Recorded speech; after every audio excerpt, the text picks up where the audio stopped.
Heeding medical advice to avoid long-distance flights, I had to decide to cancel my transatlantic ride to Toronto.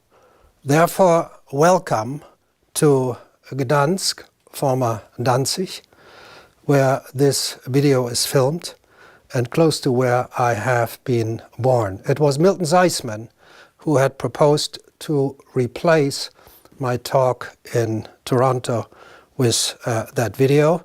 Andrew Fitz accepted it. Clark Welton helped in editing the slides I show you. He hasn't seen everything, so if there's still mistakes left, they're all mine.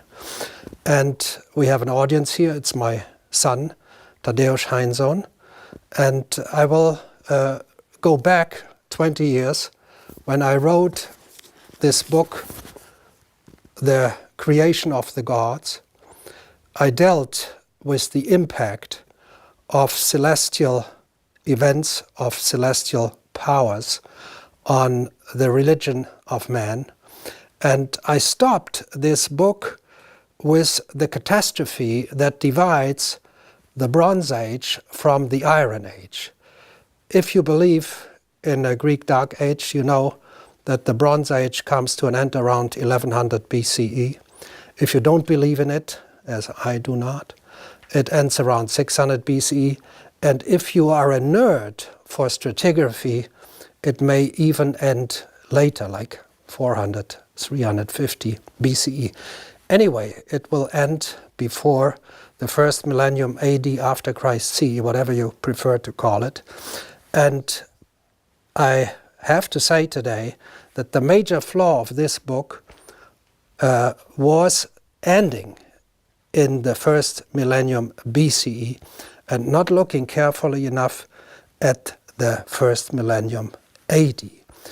Of course, I was aware of the crises in the first millennium hitting the Roman Empire, but I belong to those who wrote about these crises as caused by demographical or by economical factors. This was the major flaw of thinking at that time, and I try to remedy this today. I worked on the problems of the first millennium AD since around 65 months, and we will look at the events that took place there right away. We start with a summary made by Wolf Liebeschütz. He survived the Holocaust in England. He was from Hamburg, Germany. And he had to say this: the climax of the classical city was reached in the first 2 decades of the 3rd century. After that, it never recovered. The empire was passing through the crisis of the 3rd century. First hit. Next one. During the 6th century, the cities of the Greek East were hit by a series of severe blows. The effect was like the crisis of the 3rd century. We continue from these 2 crises to another one that is much less known. But I just want to show you here what these 2 crises meant.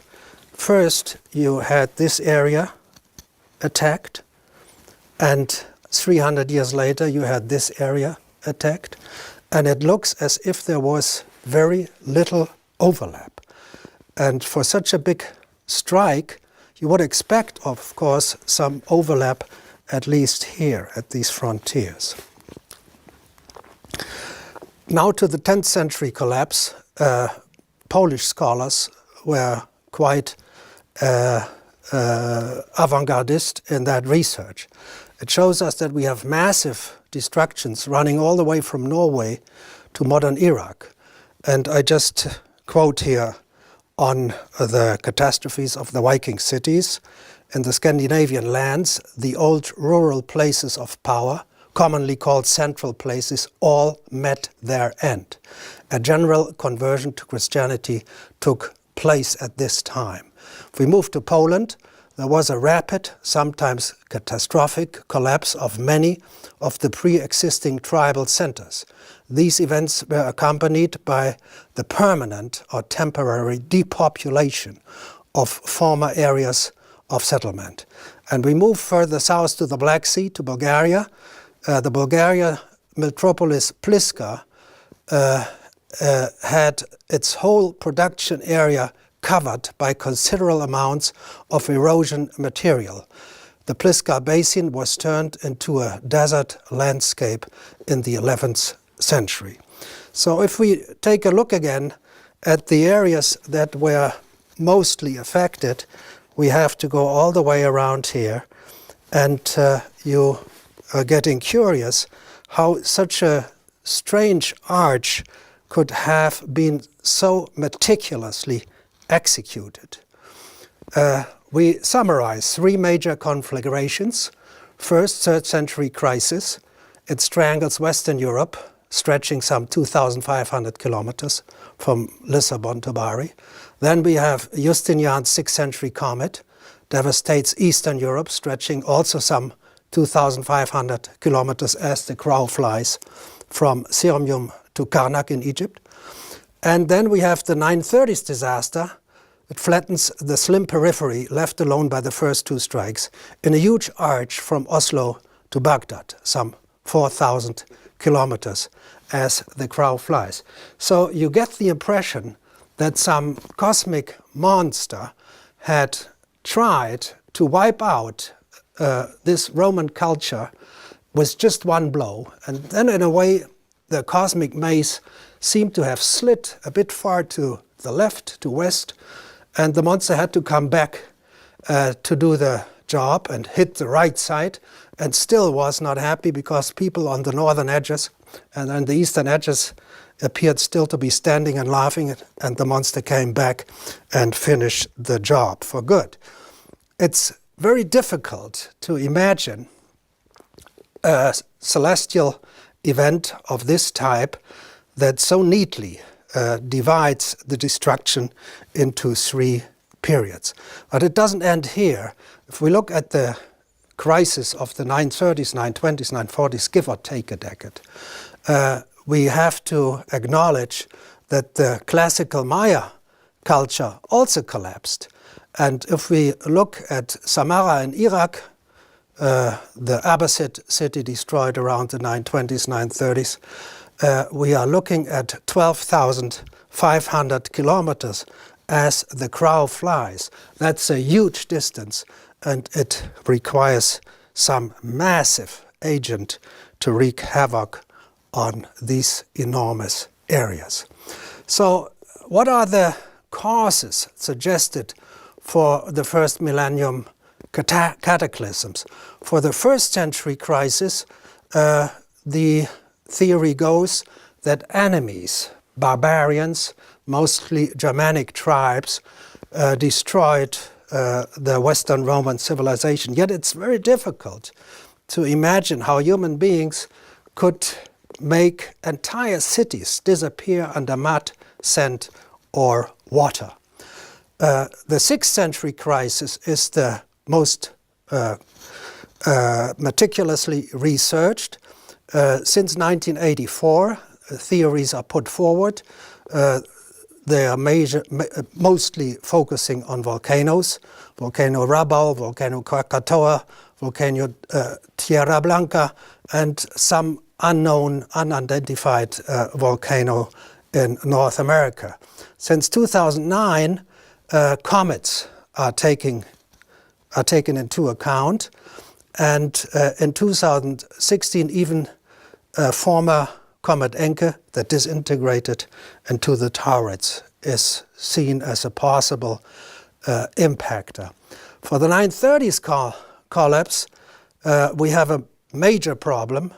It's the closest to us, and there are not any written resources for the sources. For the earlier catastrophes, we have written sources, none for the 10th century. And the only agent so far considered is volcano Elgia on Iceland, volcanoes Katla and Vatnajökull also exploded. 18 million cubic kilometers of lava were released, and 450 million cubic kilometers of sulfurous aerosols covered the northern hemisphere. This was big. If it was big enough to touch all the way down to Iraq and far west to the Yucatan, I cannot imagine. I think it must have been a byproduct of something bigger. Now, if you start doubting that we are dealing with 3 different strikes with very little overlap, if you believe it may have been just a single strike, of course, you are confronted with chronology. The strikes are divided over 700 years, and to imagine the 3 strikes as just one will force you to cut 700 years out of the first millennium. This sounds bizarre. It sounds just impossible. So when I started to understand the chronology of the first millennium, what struck me most is that from antiquity, 1st to 3rd century, to late antiquity, 4th to 6th century, and then to the early Middle Ages, 8th to 10th century, you always have the same architecture, the same Roman basilica architecture.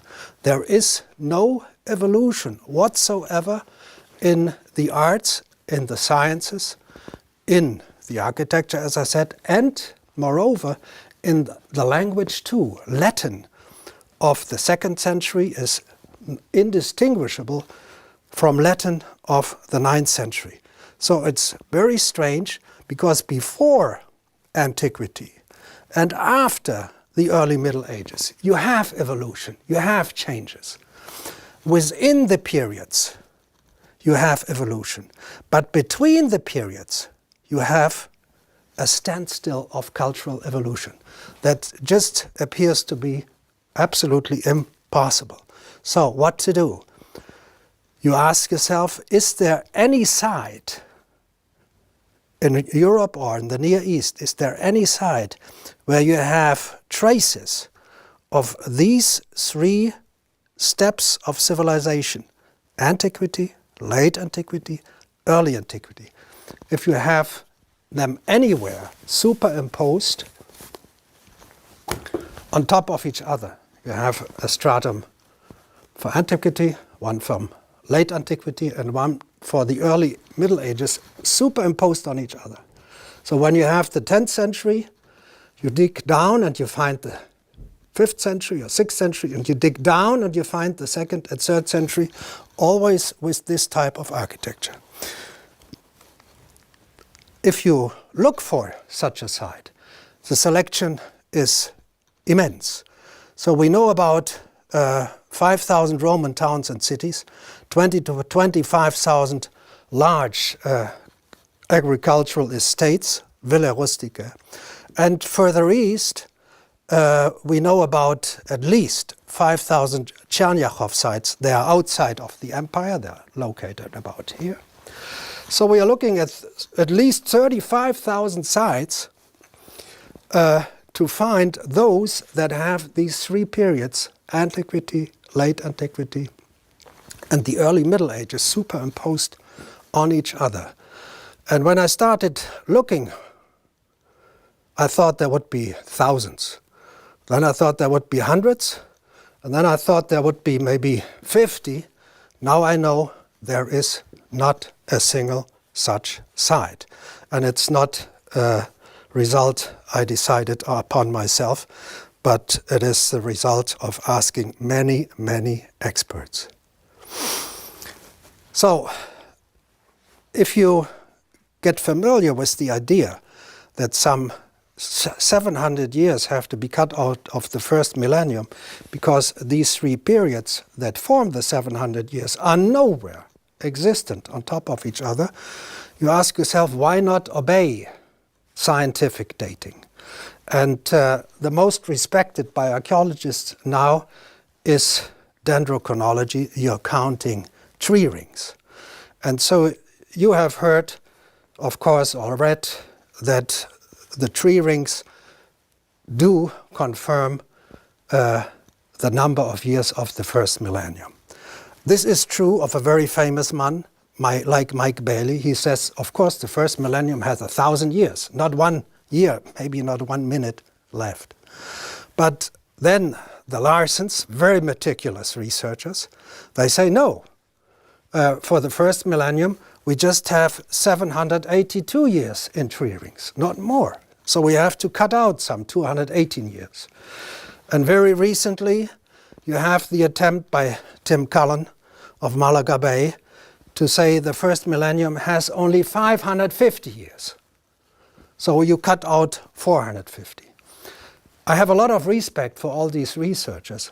I just want to show that there is no such thing as a certainty for the length of the first millennium, even in tree ring years. Moreover, in 2014, I have proposed finally to come up with a genuine blind test.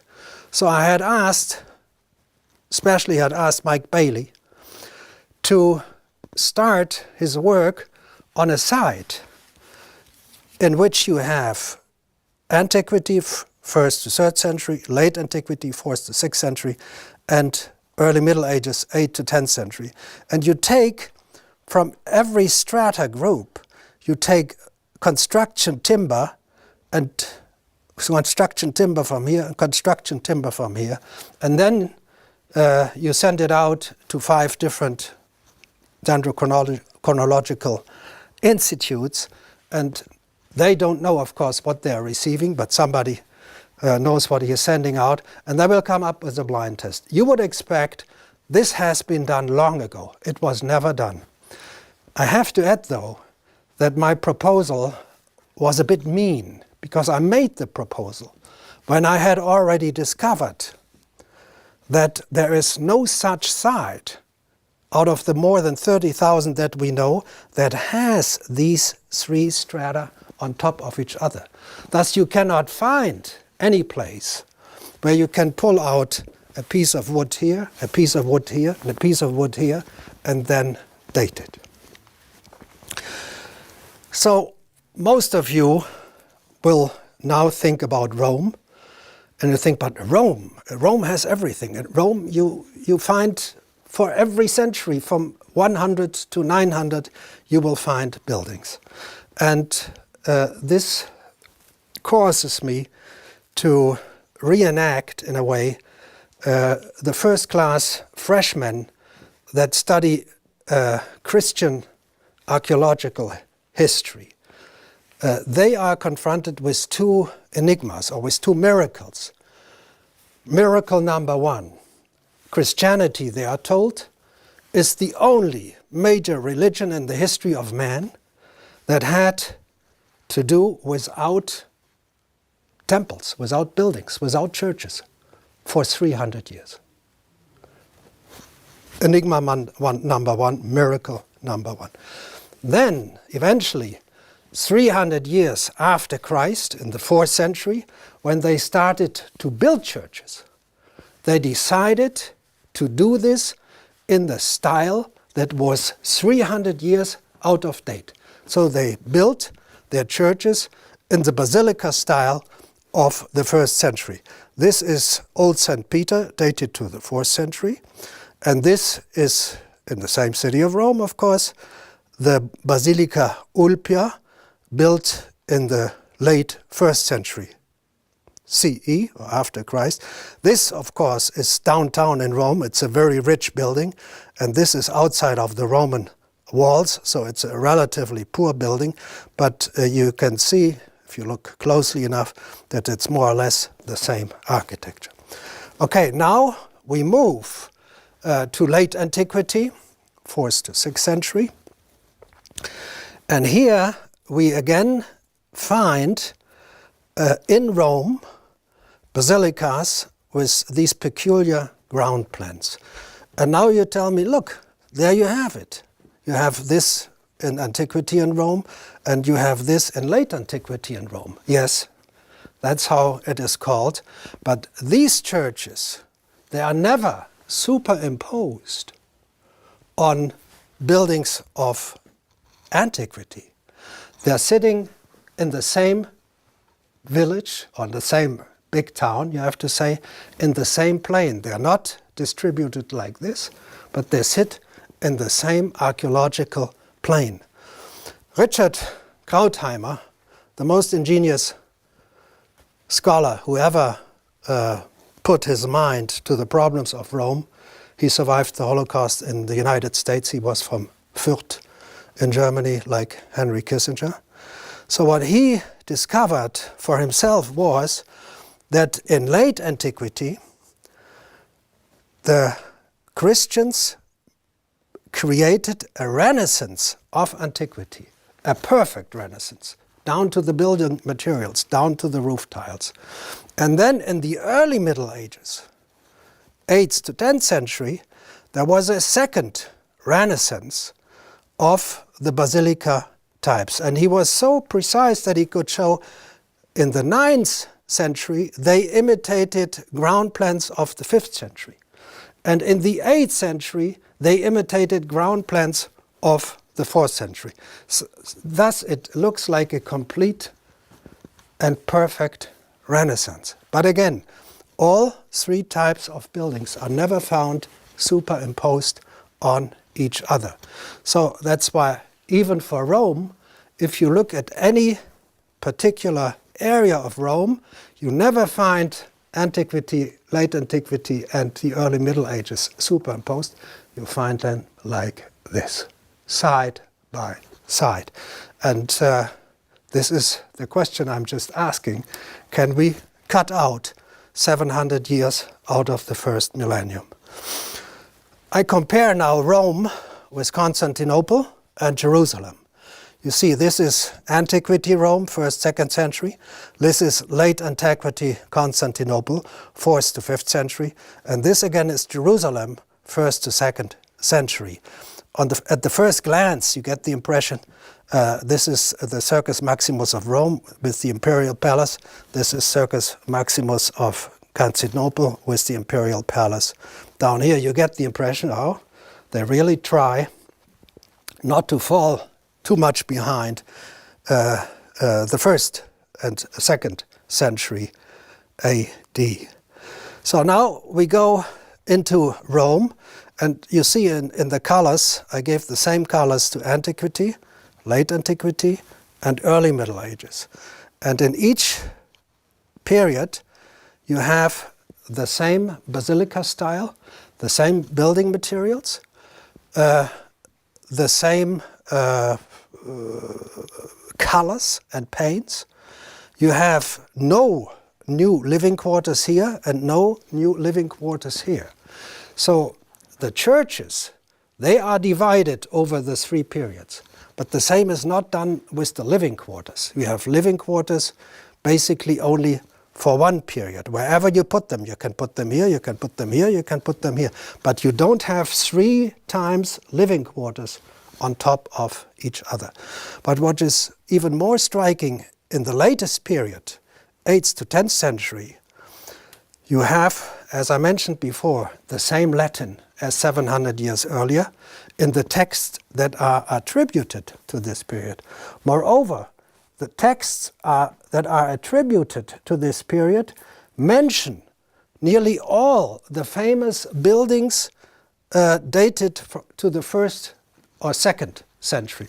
From the Colosseum to the Pantheon, but everything appears to be intact again after the Western Roman Empire fell, after the Eastern Roman Empire fell. Suddenly, in the early Middle Ages, everything is intact again.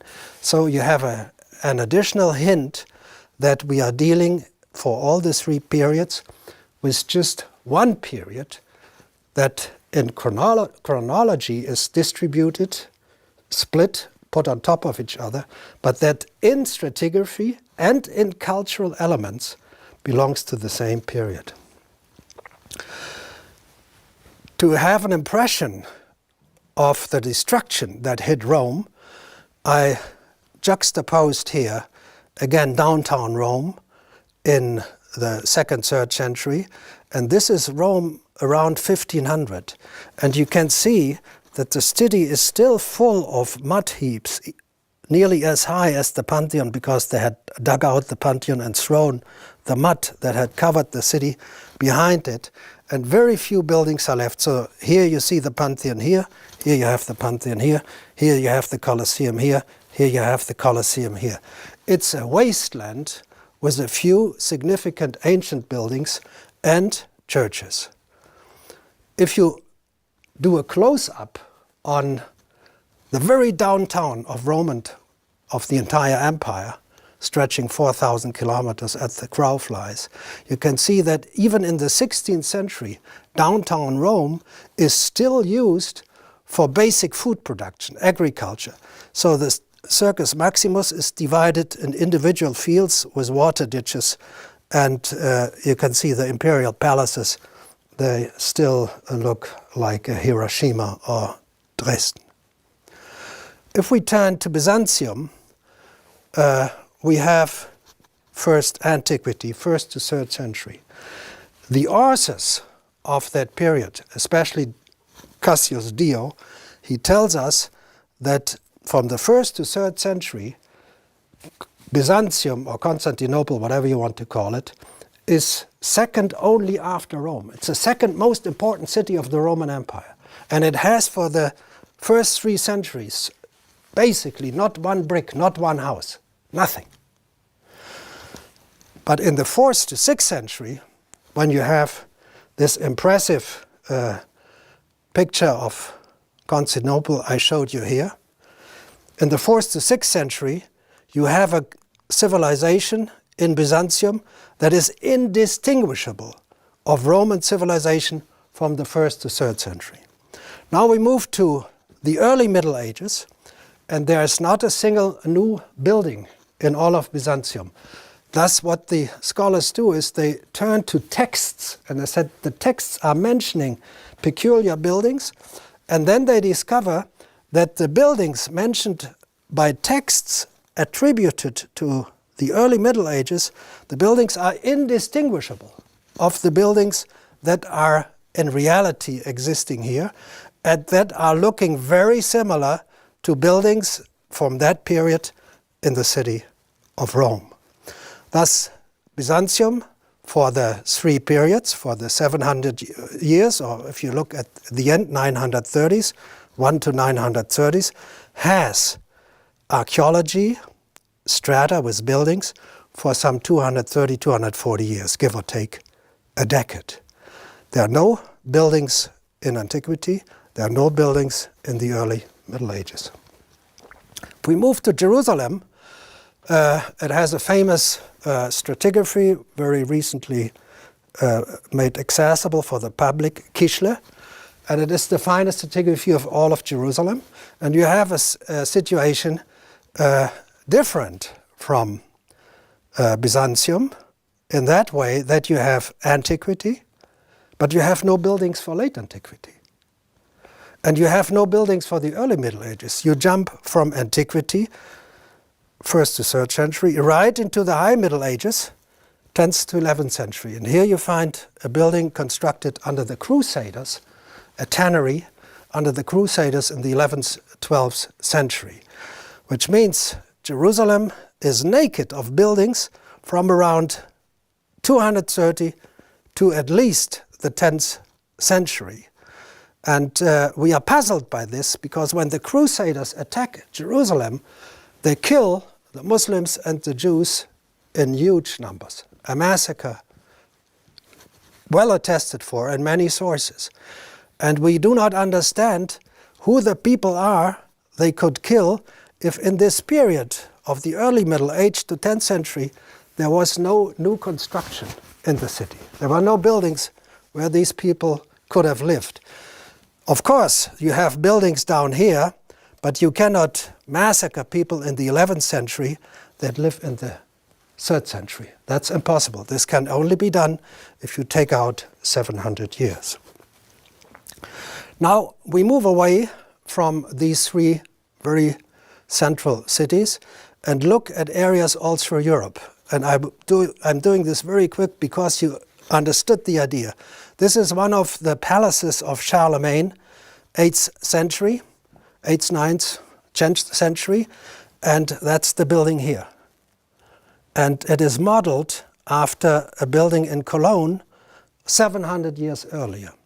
So you say, why not? Why shouldn't they do this? But if you look at the city of Ingelheim and you ask the archaeologists, okay, this is around 800 something, what do you have deep down at 100? Oh, there we have nothing. So you can see that this is considered to be a renaissance of this building, but on the side there's no stratum with buildings from which the people building here could have learned how to build a site so similar to Cologne. This is the interior of the Ingelheim Aula Regia, and I have to give you one or two quotes here. How the excavators are surprised. They are looking at the 9th century. They say the semicircular building clearly shows the significance of antique models, the only one of its kind in medieval architecture 700 years later. Ingelheim's throne hall, that's this hall, is in the tradition of the antique and late antique palatial aula.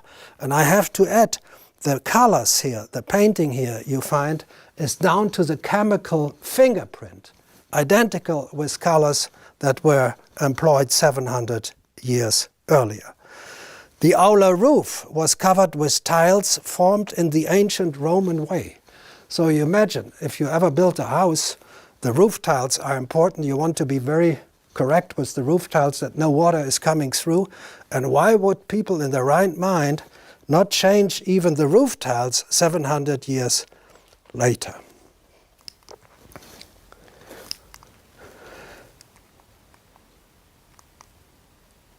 We move now from Germany to Hungary, and here we show a Roman governor's palace in Budapest, and 700 years later we show the Basilica of Zalavar, and in German it's called Mosarburg.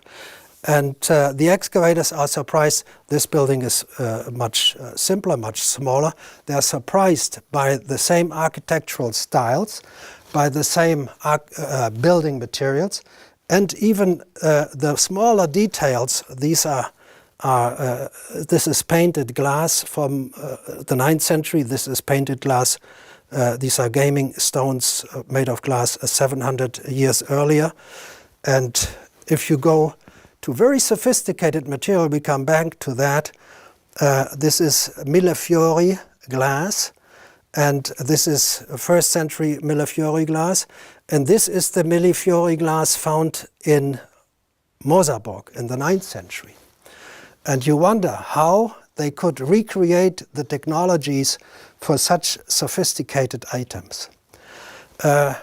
Again, now we are looking at writing pens the Romans used to write on wax tables with these metal pins. And these are 1st to 3rd metal pins, Roman, and these are metal pins as they were found 700 years later in Mosarburg.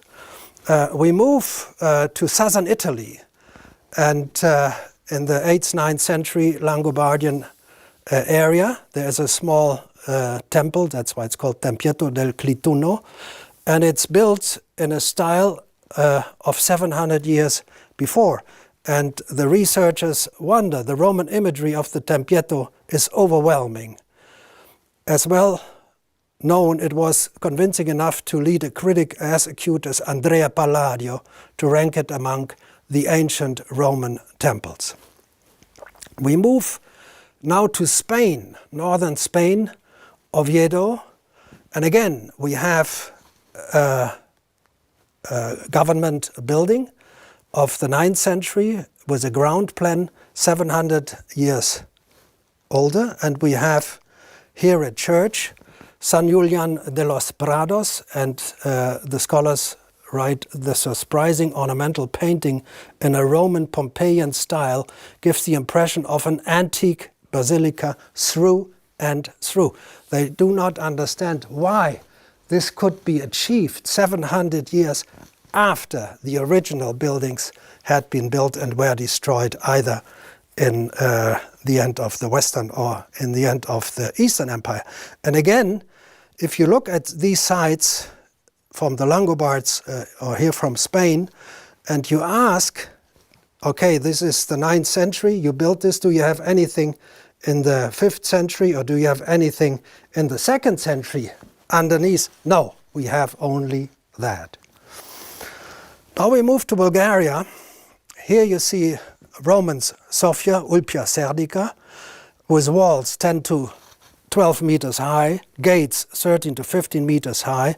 And if you look carefully, you can see it's the same type of towers, the same type of gates, the same type of buildings, and even the dimensions of the gates, 10 to 12 meter the walls, 13 to 15 the gates here, 10 meter the walls, 14 to 15 the gates are more or less identical. And if you look at individual buildings in 9th century Pliska, it has an outline of the 2nd century, and the archaeologist Rashev, unfortunately, he died in a car accident. They mentioned, besides the already mentioned antique columns and capitals, Pliska contains other more ancient materials. Most common amongst them are the bricks. A small part of them are Roman from the 2nd and 3rd century. In the 9th century, 700 years later, sealed by the seals of the state or private persons.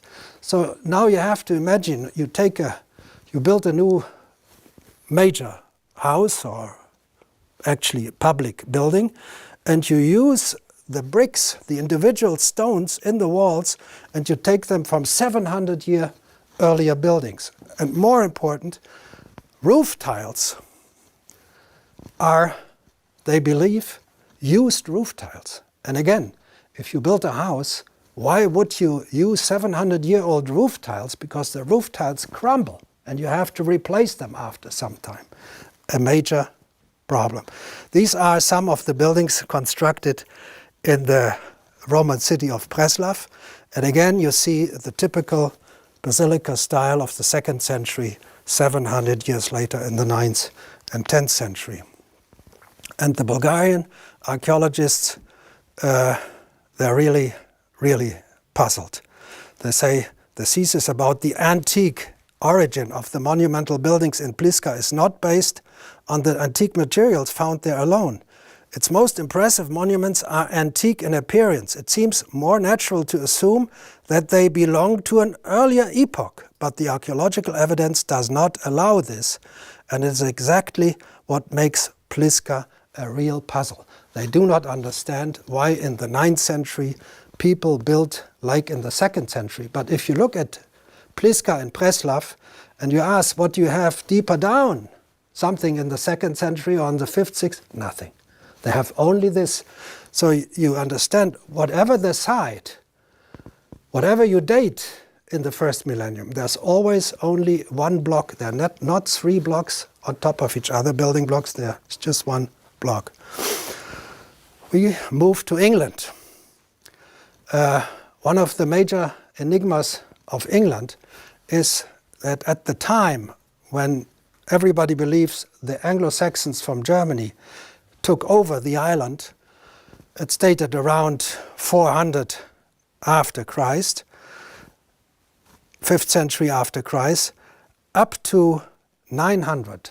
There is not even agriculture in England. There are no fields, there are no plows, there are no farmhouses. So we do not know how these famous Anglo-Saxon kings would feed themselves or would feed their villages, their farmers. And I just give a few quotes. The Saxons tended to avoid Roman sites, possibly because they used different farming methods. But the Roman sites had the best soils, the best water supply. So what farming method would stop you using the best soils and the best water supplies? So the historians expect when the Romans are finished here and the Saxons are moving in here, they would use the compounds of the Romans. They would use the walls to shelter themselves behind them. They are astonished that they don't. And attempts to demonstrate conclusively significant continuity in specific urban or rural sites have run afoul of the near archaeological invisibility of post-Roman British society. So we are looking at 400, in conventional chronology, 400 to 930s. And Fowler, he quotes the evidence of the missing agriculture. In contrast to the field systems of the 500 years or so before and after Christ, there's little evidence in the ground for the next half millennium. Now, Alfred the Great is considered the most famous Saxon king. He's famous here in Poland too because he sent out Wulfstan to find Truso close to Elbląg. And the problem with Alfred the Great's city of Winchester, Venta Belgarum, is that for the 9th century, when he is dated, there's nothing there. There's no palace, there are no farmhouses, there are no streets, there are not even toilets there. It's just nothing. But if you go down in Venta Belgarum to the antiquity period, so here is Alfred's period where there's nothing, here's the late antiquity where there's nothing, but if you go down here, then you have a rich stratum of houses, of palaces, with wonderful Roman mosaics, and nobody claims property of these palaces, of these houses. And I take the liberty to return this property of the palaces in Winchester to Alfred the Great. But I can only do this, of course. I can only give him a palace of 200 in the year of 900 if I cut out 700 years in between. We move to Ireland. Ireland is perplexing because it has this very famous and well-known Celtic patterning art. And you see here 2nd century triscale patterns on a bowl. And then you here see the same, more or less the same patterns in the Book of Kelts some 700 years later. And the archaeologists again wonder that the 5th to 7th centuries in Ireland were a continuation of the 1st century BC. So the 6th century is 700 years after the 1st century BCE, of course, and there's nothing in between. And then, after nothing in between for some 700 years, the culture is, or at least the art decorations are the same. And if we look at this in a more table-like way, you can see Latin settlement style, settlements and the Celtic triscale style. And then you have from 200 BCE to 300 CE no buildings. And then in the 8th century you have settlements again and you have the same triscale style again. We move to the Viking period. You remember that the catastrophe of the 10th century wipes out these territories here, all over Poland. You go to Bulgaria and you move on down to Mesopotamia. What is the most striking feature of the Vikings? They are considered to have been the most daring seafarers in the history of mankind. But today we believe that these great sailors did not have the square sail from the year 100 to around the year 700. Everybody else, so this is a Roman ship with the square sail of the 1st century or the 4th century, the antiquity or late antiquity, of course they are the same because these two periods are in chronology like this, but in stratigraphy like this. The Vikings come later with similar ships. These are war galleys and these are transport ships. This is a 2nd century Roman ship and this is a 9th, 10th century Viking merchant vessel. They look very much the same. And if we go back into the Viking sites, you see again here that in the 8th, 9th century, this is Haithabu, the biggest Viking city. you find glass shards that are very similar to glass shards 700 years earlier. And again, you find, now we are at Truso, here in Poland, you find in Truso in the 9th century these wonderful Millefiori glass items as you have them 700 years earlier in Roman times. And if you ask the excavators, and if I ask the excavators of Truso, how is it possible that you have here in Elbląg, or close to Elbląg, you have Roman glass of 700 years before? How did it come here? How did it get here? So the answer is that these are heirlooms. The father gave it to the son, and the son gave it to his son. And so it went through 700 years. This is not impossible, of course, but there's a problem with it. If you go to Truso or to Haithabu, let's stay at Truso, you begin the city in 700, and you say from 1 to 700, the glass items were given from father to son. But there are no buildings, there are no strata in Truso, where the father could have resided to give the items to the son. And then suddenly, if you enter the 10th or 11th century, these items no longer appear. They're no longer there in Poland.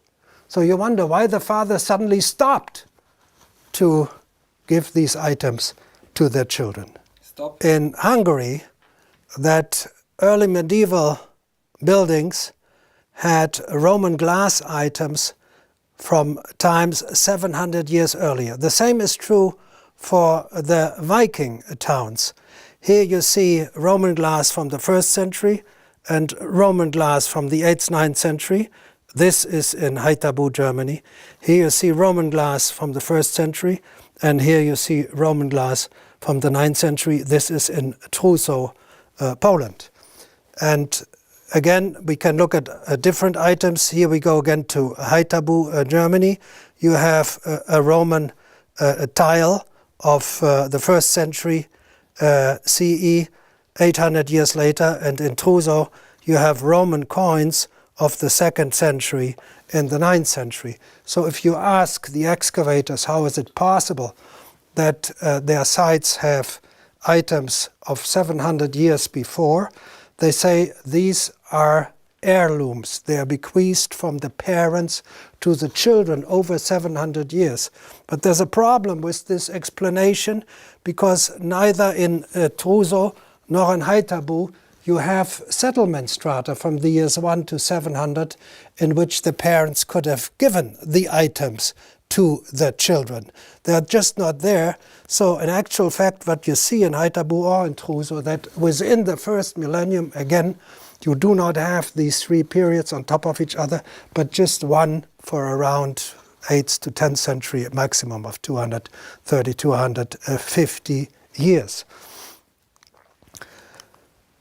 If we go to the most important item of Viking culture, the sailing ship, you can see that they suffer from a tremendous problem. For the first 7 centuries of the 1st millennium, they have no square sail. When they have the square sail and the technique it is used to employ them, they do it exactly that as it was done 700 years earlier. It's the same with merchant ships. Again, the Viking ships look more or less exactly like the Roman ships 700 years earlier. The same with coins. The Vikings loved their ships and they put them on their coins as much as the Romans on the upper line would show their sailing ships on the coins. And the most puzzling question of the Vikings or the Scandinavians losing the art of sailing is that in the 1st century, Strabo, for example, and even earlier Caesar, they mentioned their ships and the sails. So Strabo even said that they set sail for home, Denmark in this case.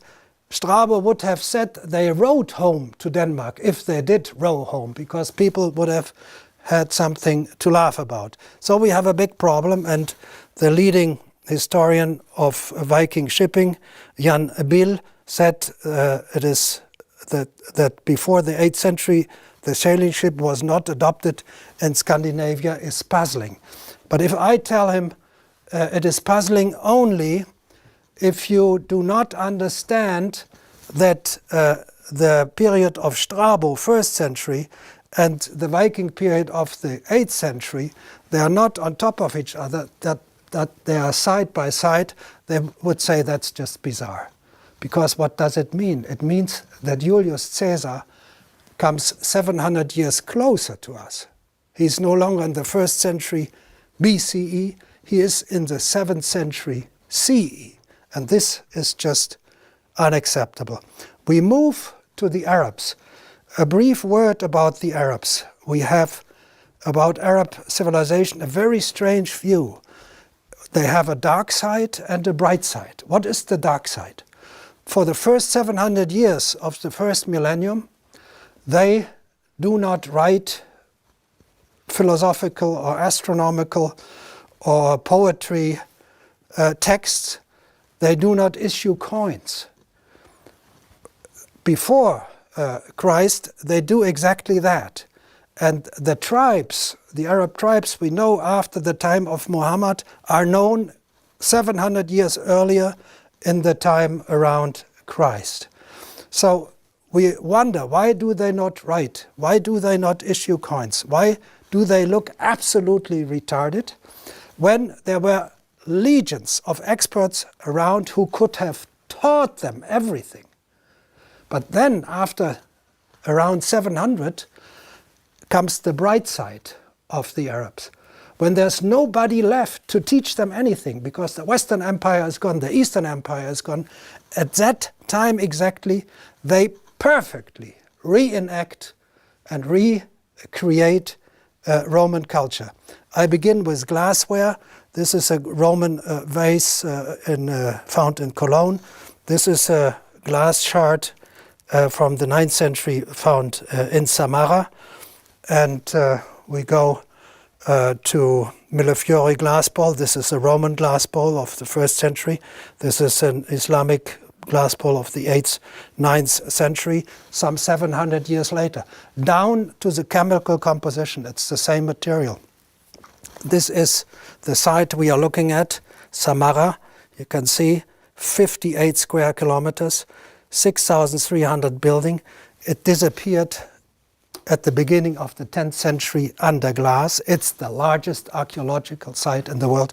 Nobody understands why it could disappear under glass, but the culture has Roman arenas. If you ever visit a Roman arena, the basement of a Roman arena, you will immediately recognize that even the Roman arena is recreated. The Roman wall painting, this is a wall painting from Bosco Reale in the Gulf of Naples, and this is 700 years later a wall painting in Damascus.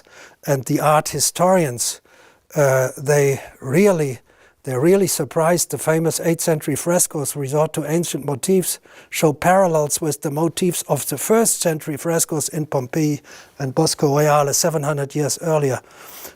This is a palace from a wall painting from a palace in Jordan, and it's called the Desert Castle. And the painting, as you can see, a unique painting embellishing the hot room of the bath complex, shows ancient Greek influence after this ancient Greek Hellenistic culture has disappeared for some 700 years. And further down, it's indigenous Hellenism that is local, not alien. So 700, 800 years after Hellenism, they go back to Hellenism.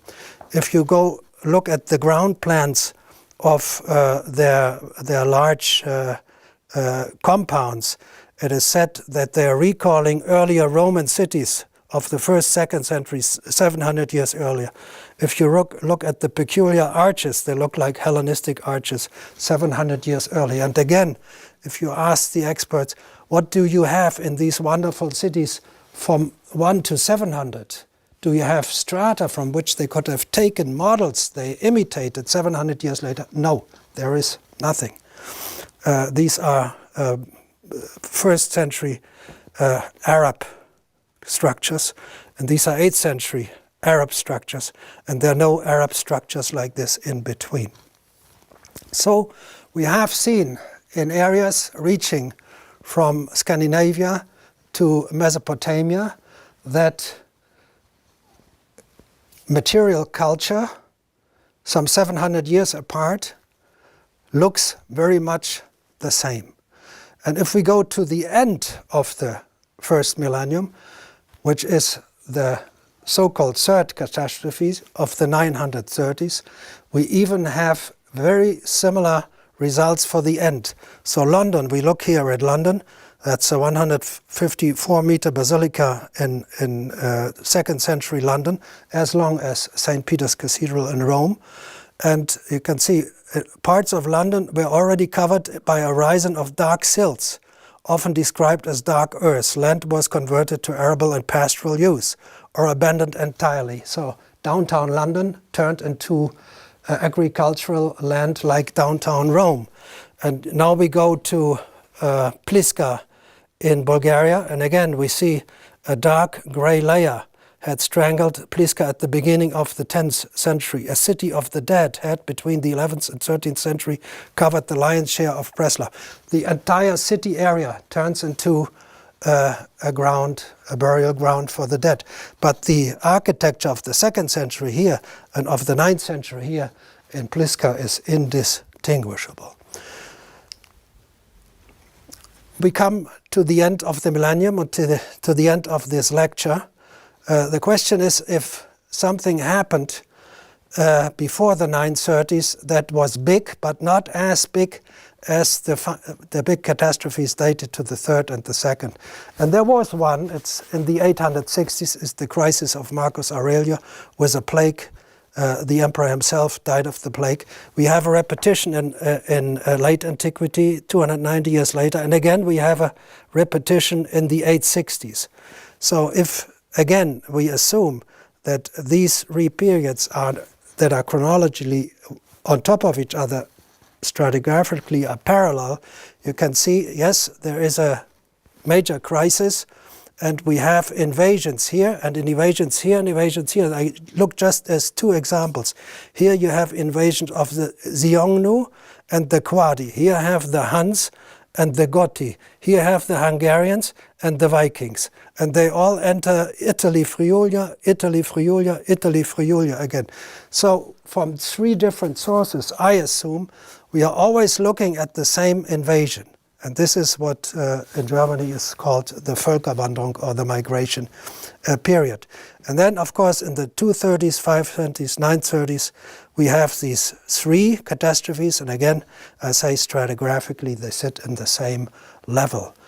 So we can only understand the first millennium if we follow stratigraphy that forces us to admit that what we now count as the year 160 is more or less actually the year 860.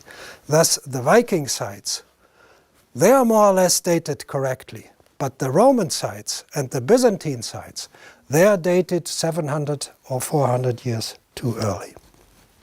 So what did the survivors do? Very simple. In the cities, they did hide under round structures.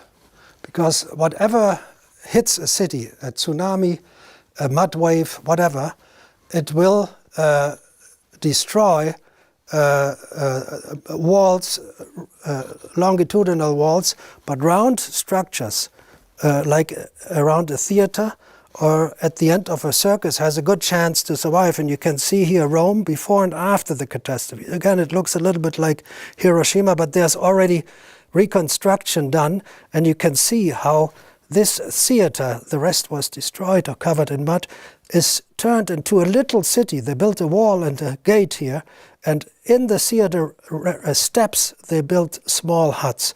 This is Rome.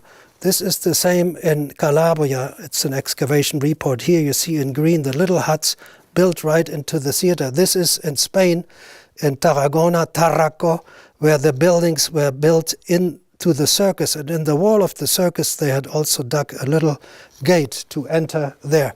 So that's a way to survive. And I quote now here how the spiritual situation was, and I quote from Strelzig University from of Poznan. He said the 10th century was the age of iron, the dark age, in the sense of more primitive relationships and the lack of enlightenment of our 10th century ancestors.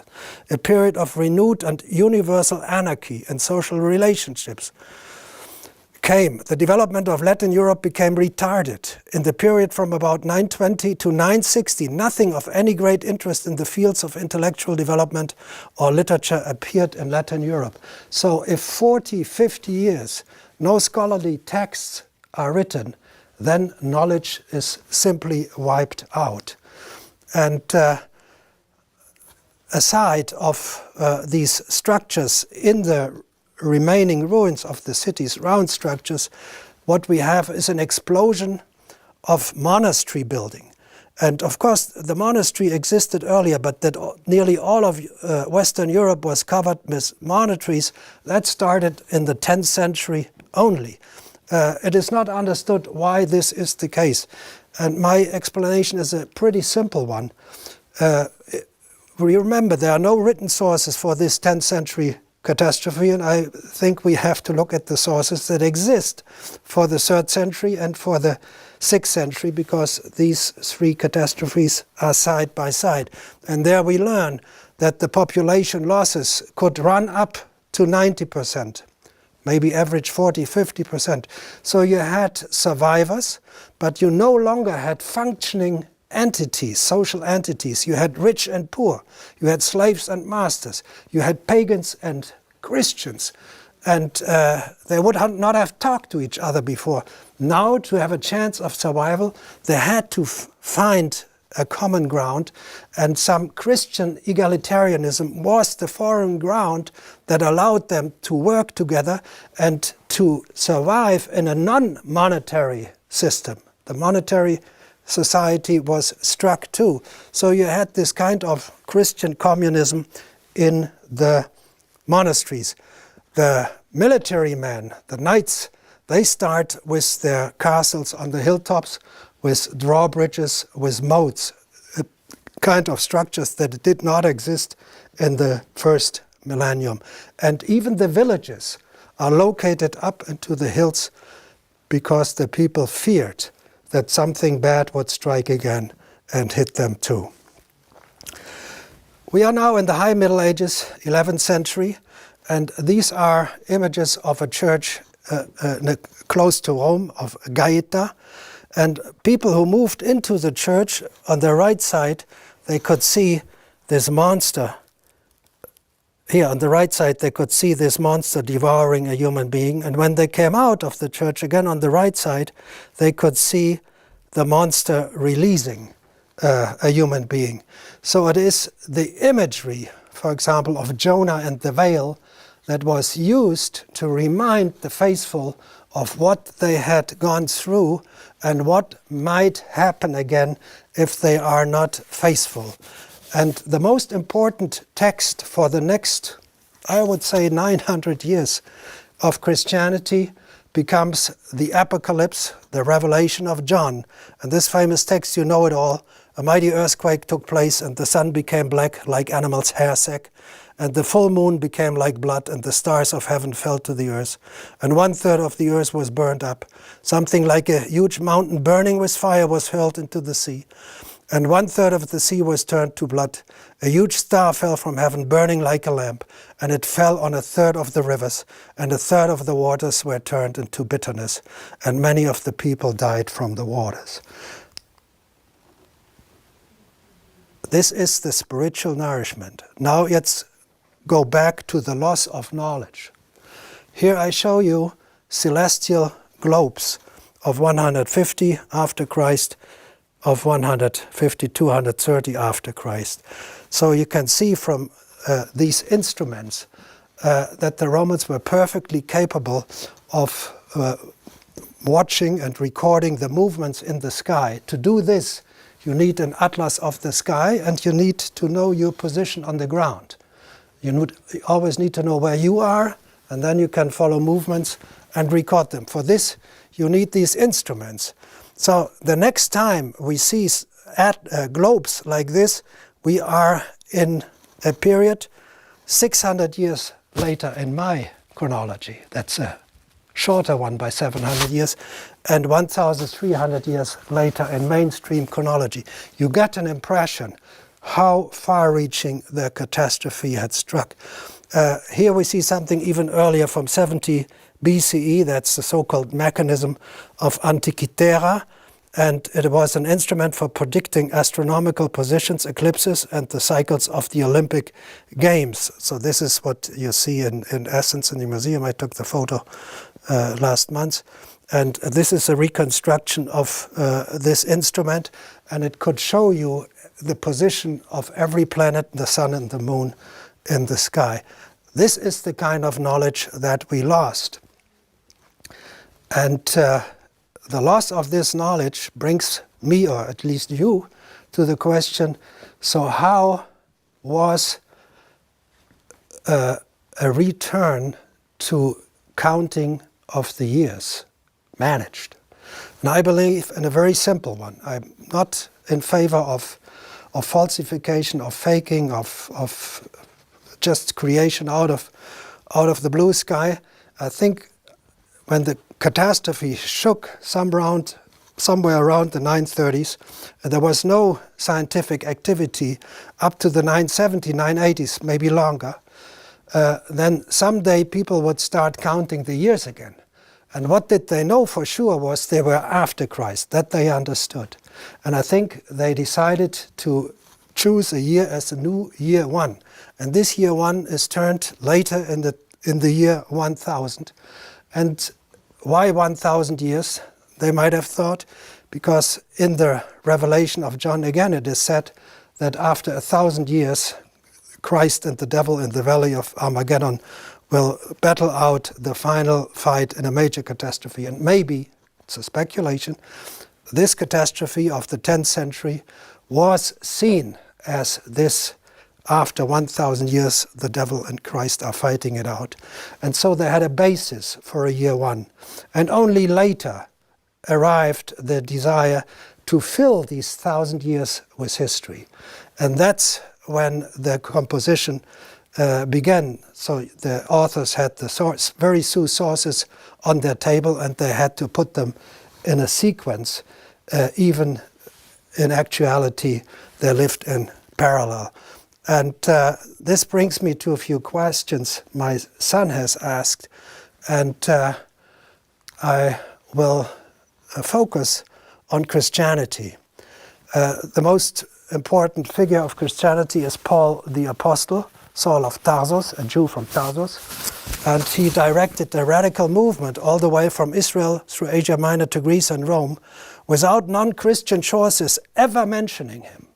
It's a major problem in Christian history that the most important character, Paulus, is not known outside of the Christian books. But there's something interesting. 700 years after Paul, there's a major movement they call themselves the Paulicians, the followers of Paul. And they are in Asia Minor. They are right there where Paul was traveling and founding his churches and writing his letters to. And they are persecuted. They are killed. So there was a movement following Paul. And what is interesting in this movement, in the 8th century, they are still not Trinitarians. They still only believe in God. They don't think that Jesus or the Holy Spirit are godlike. And that's the theology of Paul. Paul didn't believe in Trinity, so he did not consider Jesus as a God. He only considered God as a God. So we have here two very similar movements side by side, but now separated by several hundred years. And if you bring back the sources used to fill 1,000 years from the vertical into the horizontal, suddenly you get real stories, you get real narratives. So here is Paul, and here is this movement. Another question is the most famous figure that will be the end of the lecture, King Arthur of Camelot. Everybody has seen movies about King Arthur of Camelot.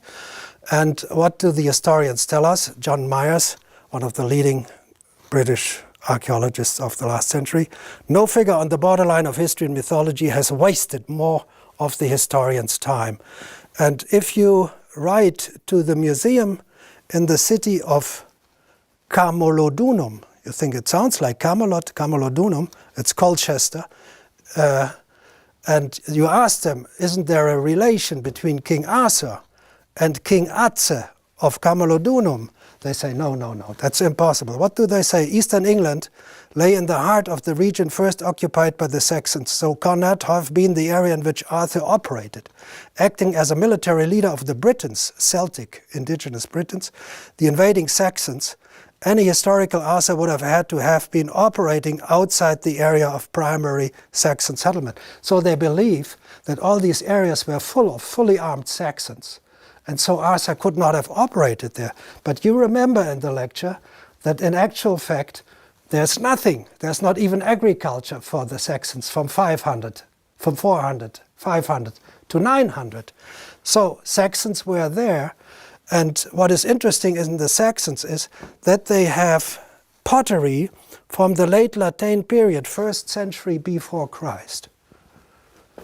And this is the period of Atzedomarus of Camulodunum. He lives in the 1st century BC, and he has this pottery and he has his coins. And here's the name in Greek on his coins, A-T-H-T-H, Atze. It's called Atze.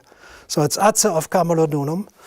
And now that you understand, he shares the same pottery with the Saxons that are dated to the time of Arthur, but are actually some 700 years earlier. What happened? When Julius Caesar attacked the British Isles in the 1st century BCE, he was not alone in trying to conquer the British Isles. He was competing with the Germans from the areas of Hamburg, Bremen, Flensburg. They were much closer, they were much better equipped to take the islands than the British. So they were fighting each other, and the local people, the Celtic, the Britons, they were in between. And they made an alliance with the Romans to fight off the Saxons. Thus, when Arthur of Camelot, who is Atze of Camulodunum, was fighting in the 1st century BCE, he was defending his own land. The Saxons were trying to take it. They had not yet settled there. They were trying to take it. They took it. He lost the battle. So we have another explanation here. And the final question of my son, it's one of the major enigmas of Jewish history. Ashkenazi Jews, they begin in the High Middle Ages, after 930 Common Era. Later they moved to Poland, everywhere else.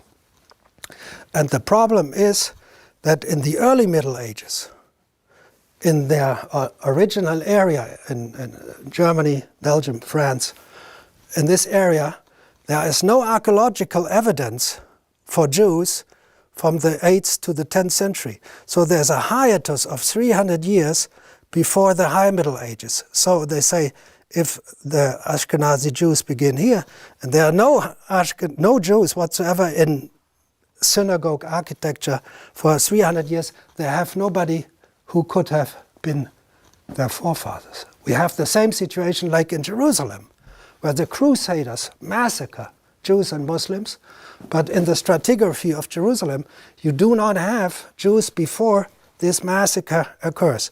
So now when you understand that the Antiquity, late Antiquity and early Middle Ages periods are not chronologically but stratigraphically like this, then all the hard evidence for Jews in this period belongs also to this period, where supposedly there is no hard evidence, which means that the Ashkenazi Jews are immediate followers of the Jews of the period that is now divided in Antiquity, Late Antiquity, and Early Middle Ages, but in actuality is one. Thank you for your attention.